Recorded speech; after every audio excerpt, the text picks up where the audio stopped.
Good morning. You know what time it is. It is 8 a.m. Eastern Saturday morning, and it is time for a sales logic. I'm Meredith Elliott Powell, hanging out here with my partner, Mark Hunter.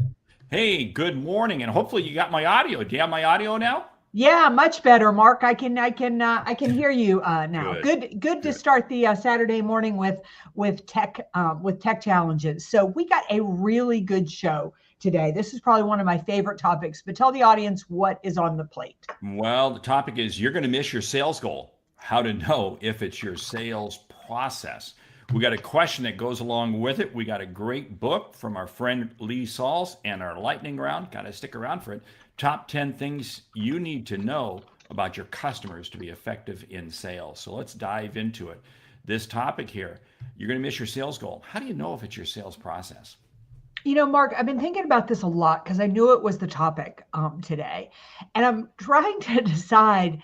If you're going to miss your sales goal, unless you're not doing your sales process, which could be the problem. If you just wrote the process down, kind of like, joining a gym and never going, if you're literally doing your sales process and it isn't getting you to the goal, then chances are it is your sales process. Something is broken in the sales process.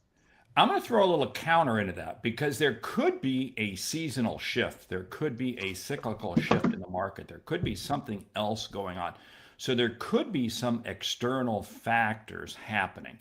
But I think, those are probably things that you can't control. So, you can't blame those. You got to find a way to make your sales process fit the right market. So maybe what you have to do is your sales process could be broken.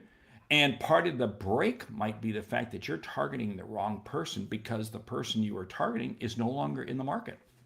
Yeah, I think that is the point, right? Is that when external factors shift. We're now living in a marketplace where there is more change happening outside of your organization than in it. Then the very fact that you have to adjust and update your sales process is just part of being a salesperson. I guess what I'm saying is that if you're not hitting your sales goal and you're working your sales process, then if external factors change, your sales process is no longer relevant.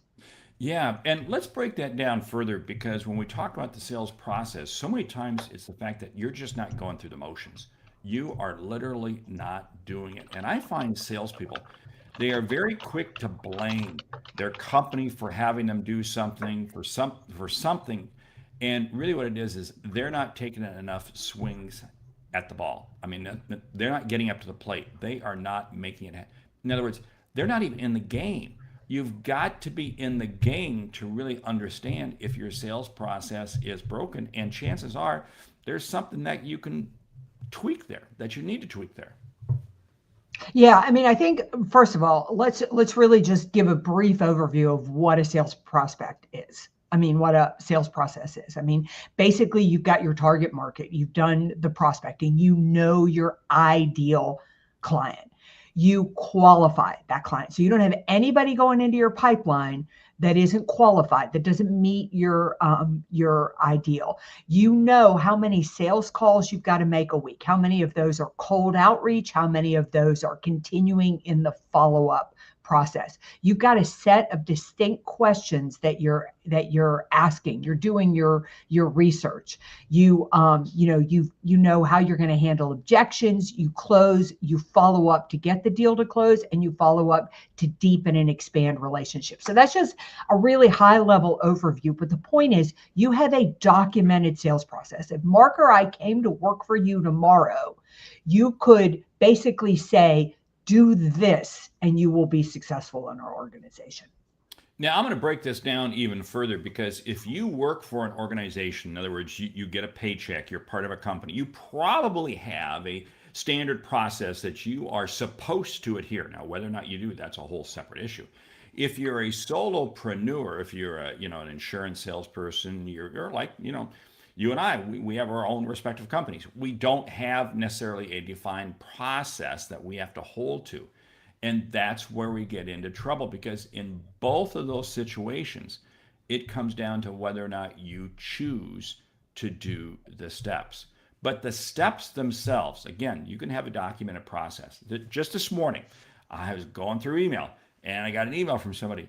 Hey, I don't think I was clear in what I was saying. So let me explain this to you again. And this person just put back in the email the same garbage that they had put in the first email that I totally blew off. And I blew off the second one. So in other words, this salesperson thought they were going through the process, and maybe they were going through they were going through the process, but it sucked. It was pathetic. And this is the challenge, that you got to make sure that what you're doing is it delivering to the customer, which comes back to another premise. Are you really creating value for the customer, or are you just trying to create value for yourself? Yeah, I love what Doug is asking. He said, what if the process isn't broken, but the buyer has changed? Doug, such a good point, but that is in understanding if your buyer changed, your sales process is broken.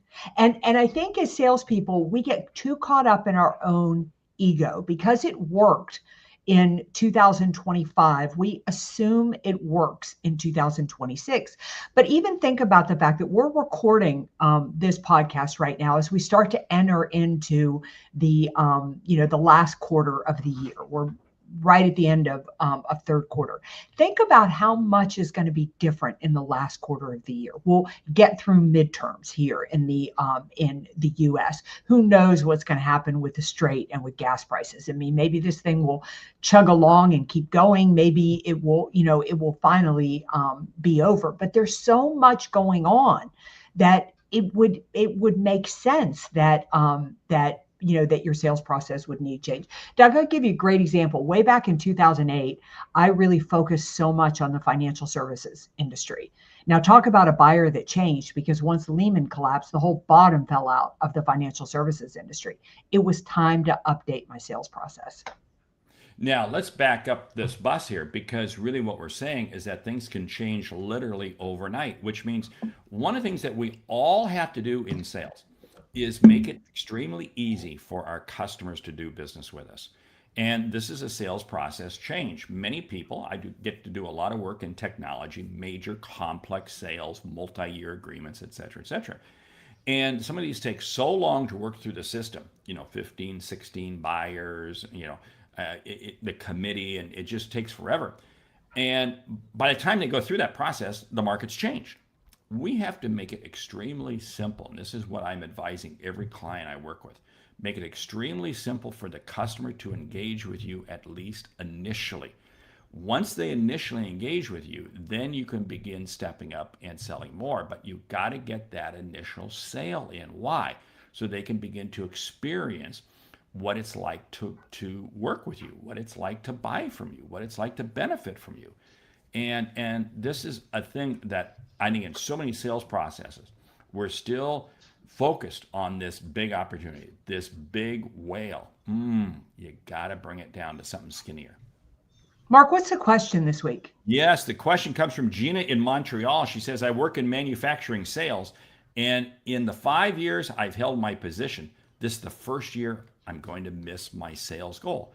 Unless a miracle happens, I won't hit quota by the end of the year. Is it me, my sales process? Is it something else? And if it is me or my sales process, what do I do? It is spot on with what we are talking about right here. Because again, she's made her numbers in the past, not making them now. So here's a question. How do we evaluate if our customers changed? Well, I mean, first of all, we've talked so much, and Charlie, you're absolutely right. Sometimes it requires pivoting in sales. You have to be documenting your sales process. And this kind of makes me laugh because nobody fought this harder than me when I was in sales. I mean, I am such a sales personality. I am all about being out in the field. I don't want to enter anything. I don't want to document anything. I don't want any kind of details. And you talk about something that's really going to bite you, right? Because if I don't document my behaviors, I don't know what I've done. And if I don't know what I've done, I don't have any data to tell me what's working and what isn't working. And Gina, I'm going to answer your question. If you're not hitting your sales goal, it is you, it is your sales process, and it is something else. And you need to, the me is you need to get your ego out of the way and be willing to do things different. You need to analyze your sales process. Now, not all of your sales process is broken. So that's kind of the importance of tracking, because maybe you're getting the right client in to the funnel, but you're not asking the right questions. You're not uncovering. You can't get the deal across the finish line. You need to know why you can't. And that is something else, kind of to Doug Lehman's point. I mean, maybe the customers changed, maybe the environment has changed. So I would say it's all three. A critical thing you got to look at, though, and we can look at the process and look through everything. We've got to understand what are the benefits that the customer is receiving from working with us. And this is what so many salespeople fail to realize. What is the benefit that the customers are, what is it that they're receiving?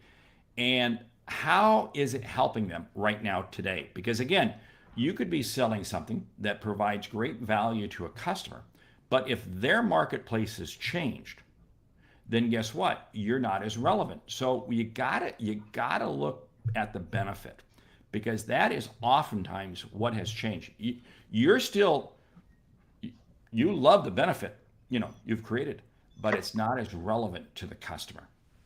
Yeah, Terry Brock, you are so right. We need to regularly check the market and see if our process and systems are still valid. And in today's marketplace, chances are they are not still valid. Mark, I don't know about you, but I tell my clients, I update my sales process at least quarterly. Something changes every quarter. Even if my sales process is working, I'm still trying something different. Like, one of the things that I really added this past quarter that seems to be working for me is I put a lot of video into my sales process. I hadn't done that before. I created an entirely different follow-up system with my existing clients, people I delivered work for. The way that I thank them, the way that I appreciate them, all of that is different. Now, my sales process was working, but I'm still updating it and trying some different things. And when you update it, you got to be looking at the questions you're asking. Because again, so many times what happens is questions that you're asking a few years ago may not be working today. And this comes on to a question that I love asking today, asking the buyer, what are your KPIs? What are your KPIs? Because again, everybody, when they're making a decision, it really is somewhat personal. It may be a company decision, but they got to, how does it affect them? So I'm not hesitating in the least bit to ask customers, how does this fit, how does this fit in your KPIs, and what are your KPIs? And what I found is, I've had some blank looks, like, I'm not going to tell you what they are, but you know what it does? It communicates to the customer that you actually care about them. And that is absolutely key. Hey, I love Charlie's comment, a basic flow chart of where the problem is. That's what, this is what you've got to build out in the sales process. And as you do that, that's also going to begin to help tell you how many people are involved in the buying decision. Because many times there's far more people behind the curtain than who you're talking to. Which I think flows really well into what Bryn was saying. She said, first, you got to figure out where it stopped working. That's the importance of tracking your behaviors. It's kind of like starting a workout. If you want to build muscle, or you want to lose weight, or you want to, increase, your cardiovascular or whatever, you would track what you're doing and then see if the results are getting there. The thing about creating a sales process is you're throwing a little mud at the wall. You're saying, I think if I do these things, I will get this result. If it's not getting you that result, you need to dig in and figure out why. And Bryn gives us a great roadmap here. Is it top of the funnel? Is it getting beyond discovering and meeting all the stakeholders? Is it getting beyond proposal to verbal commitment? Is it getting it signed? Where is it breaking down?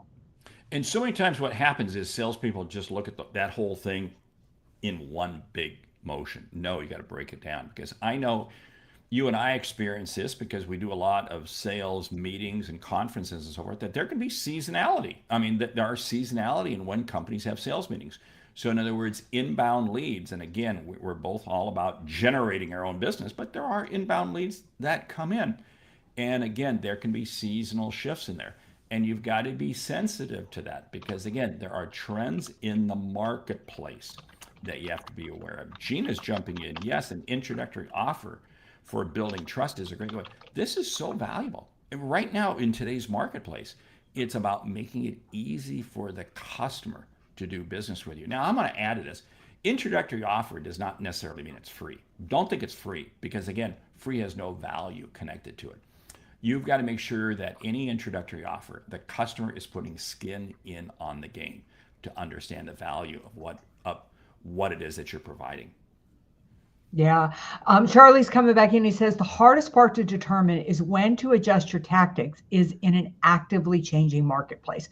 The true skill is feeling market shifts and staying ahead instead of retroactively adjusting. So key, right? You want to be one step ahead. And that's why I think it's important on a quarterly basis to still try something, even if your sales process is working. You keep the basic sales process there, but still say, I'm going to try a couple of different things and see if maybe I can take it to another level. Mark, I was doing a sales podcast yesterday. I was doing an interview on a podcast, and we were talking about the fact that the stat is out there that 78% of salespeople don't hit their sales quota. And the reason, when you dive in and do the research on that, pretty much the reason is they say that the sales quota is too high, so people are set up to fail. And I think that's a funny response, right? Like, we just assume if we're not achieving goal, then the sales goal is wrong. And I'm not saying that sometimes it isn't, because I've definitely worked in corporate America where we killed ourselves one year and then they put another 20% on us for the next year. But if you really dive in there and really get your sales process dialed in, and then you really track it and you're really open to making adjustments and changes, trying different things, you're going to be surprised the results you're going to get. And one of the easiest ways to do it is by just developing more questions. I mean, I've always found that the better your questions, the better the level of engagement you are. And it's not the information you share, it's the questions you ask. And let's break these questions down. That you got to make sure that you've got a library of questions. 1, questions regarding the industry. How does the company feel about the industry? 2, how does the customer you're trying to reach out to feel about their customers? 3, their internal processes. And 4, themselves, in other words, the individual buyer. You've got to have questions dialed in on each of those 4. Now, why? Because A, the customer changes. You don't know where they're going to. So in other words, you've got to be ready to catch them wherever they're at. And what I found is the more questions I have, the more opportunities for engagement. And you know what? The easier it is for me to understand when and where the marketplace is shifting. Yeah, I love what Doug is saying here. Sales differentiation, make it relevant input that you put into the process. I mean, you've got to have relevant information in there. And Andy Greenberg, what a great suggestion.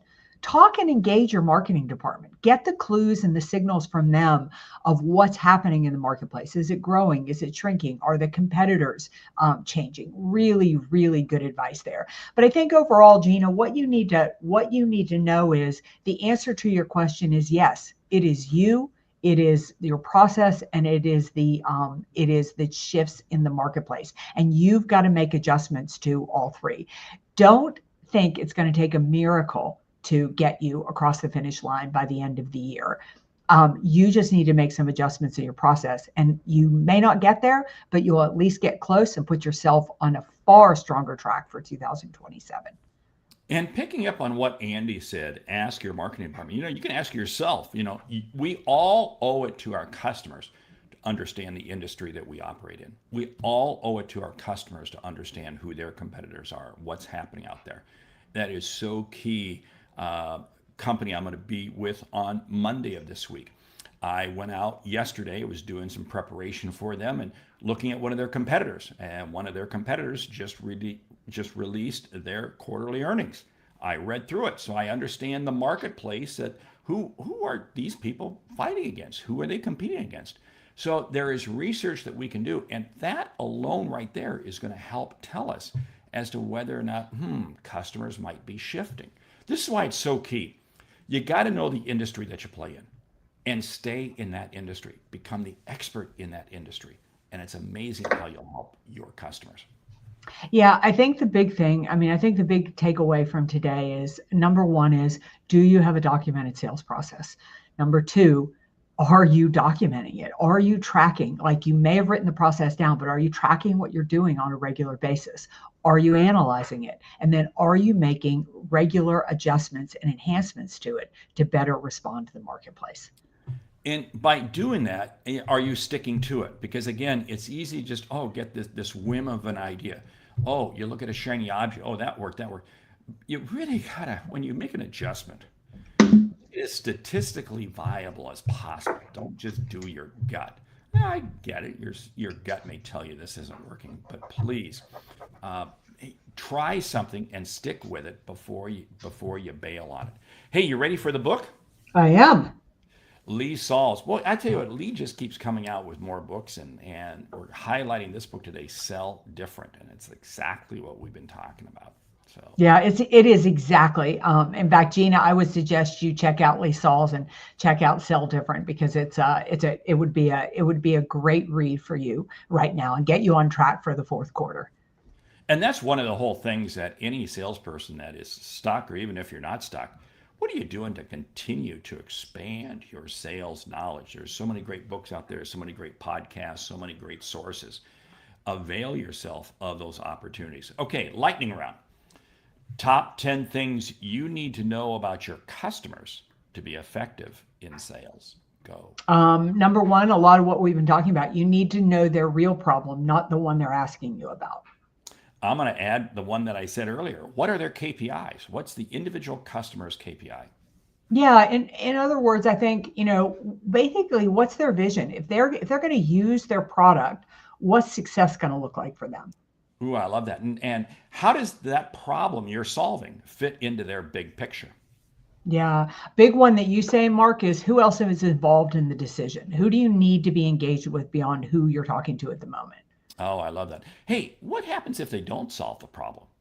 Ask that question. What happens if you don't solve this problem? Does the world end? Yeah, you need to know their timeline. Like, really, how urgent is this for them? Yeah. Who is their customer? In other words, who is their customer, and how is what you're selling to them going to help them reach them? Yeah, you need to understand their budget. That would be important. And what's their timeline for making a decision? Is this an expenditure or is this a CapEx item? Yeah. What have they done before? Who else have they talked to? What have they tried? Have they tried to solve the problem before? Yeah. And number 10, can you effectively sell them, and does it fit in your own company's business model? Hey, great list, great show this morning. Absolutely fantastic audience. With that, we want to say thank you for listening to Sales Logic this week. If you like what you hear, subscribe, rate, and review the show on your favorite podcast app. Something we've said has earned you a single dollar. Consider telling a friend about our show, because it's how we grow when we help you grow. I'm Mark Hunter. And I'm Meridith Elliott Powell. Remember, when you sell with confidence and integrity, all of this uncertainty suddenly becomes your competitive advantage. And the sale becomes logical. All right, a couple of things. Number one, we are getting ready for SKO season, sales kickoff. If you are thinking about having a sales kickoff in your company, consider bringing in Mark, me, or both of us. We would love to engage you and help you just exceed your goals next year. Remember to stay tuned. More coming on the Backstage Pass for Sales Logic. And as always, you are an amazing audience. We could not do this podcast without you. Send your questions, your concerns, write us a review, and we'll feature you right here on Sales Logic. Now go close a deal.